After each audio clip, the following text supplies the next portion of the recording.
So mag-uumpisa na ulit ang season ng PBA. Meron ako nababasa sa mga comment section, may PBA pa pala. Opo, meron pa. Nagbabalik si Allen Durham bilang import ng Meralco, sa Magnolia naman ang 2017 NBA Slam Dunk champion na si Glenn Robinson.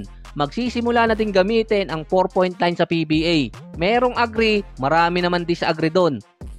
Sabi nga ng isa sa mga league official na may tama din naman, linya lang naman yun, kung ayaw gamitin ay diwag. Hindi naman nire-require na gamitin yung 4-point line. Nilagay lang doon para addition. Kapag sa actual game na lamang ng 3 yung kabilang team at paubos na yung oras, gagamitin din naman yun. Meron din naman kasi mga play sa PBA na half-court shot na buzzer beater na imbes 3 points, magiging 4 points na ngayon kahit papaano. Meron pa di umanong idadagdag na possible na mga rule sa PBA. Yung nabasa ko dito, possible mawala yung twice to beat advantage sa quarterfinals. Pero actually, dapat hindi tanggalin yun. Innovation nila yun para sa wildcard. 12 teams lang din sa PBA. Sa NFL at NBA, meron kasi doon 30 at 32 teams. Meron din silang wildcard. Yung NBA, naglagay pa ng parang twice to beat advantage. Dahil sa number 7 hanggang number 10. May chance yung number 9 at number 10 na makapasok pa ng playoffs. Katulad nung nangyari ng 2022 season. Number 9 ang Pelicans, nakapasok pa sila sa postseason dahil tinalo nila ang San Antonio at Clippers. Ang hinahanap pa rin ngayon ng mga fans yung parity sa liga, kaya di umano binalik yung walang height limit sa import at nagkaroon ng 2 group sa PBA. Yun kasi ang sinasabi nilang sagot para maging balanse yung liga. Pero sa parity, hindi pa rin sapat yun dahil nga meron pa rin di umanong mga lopsided trade. Ang PBA, ang mga rules nila at format halos ang basis NBA, katulad ng All-Star at yung 4-point line. Kasama pa doon yung ibang rules. Dati kasi sa NBA pinag-uusapan yung 4-point line na yon, na dito nga sa PBA inimplement. Meron din kasing mga issue sa mga rookies na hindi basta-basta agad pumipirma sa kanilang team na nag-drop sa kanila. Hindi lang kasi yung lopsided trade, pati yung free agency ng mga players na gustong pumunta sa mga teams na kaya magbayad ng malaking salary. So hindi ko lang sigurado kung merong salary ka pa sa PBA. Merong isang rule sa NBA or 2 na pwedeng pagbasihan din ng PBA sa mga player. Depende na lang kung kaya to ng mga teams outside ng Big Six. Yung ikalawa dito kasi yung Derrick Rose rule. Makakakuha agad ng max contract kahit wala pa siyang 8 taon sa liga. Tulad ni Anthony Edwards na nasa mahigit $230 million ang kontrata niya na nakaka-4 na taon pa lang siya sa NBA. Going 24 years old na siya. Ang sahod niya or kontrata niya katumbas ng player na naglaro na sa liga ng 8 taon katulad ni Markkanen.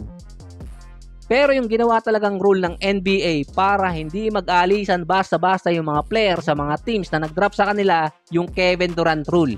Yun talaga ang pinaka-purpose nun. Hindi yung mabigyan ng malaki kontrata, kundi hindi umalis sa kanilang teams ang mga player na nag-drop sa kanila. Kaya yun in-implement dati ng NBA.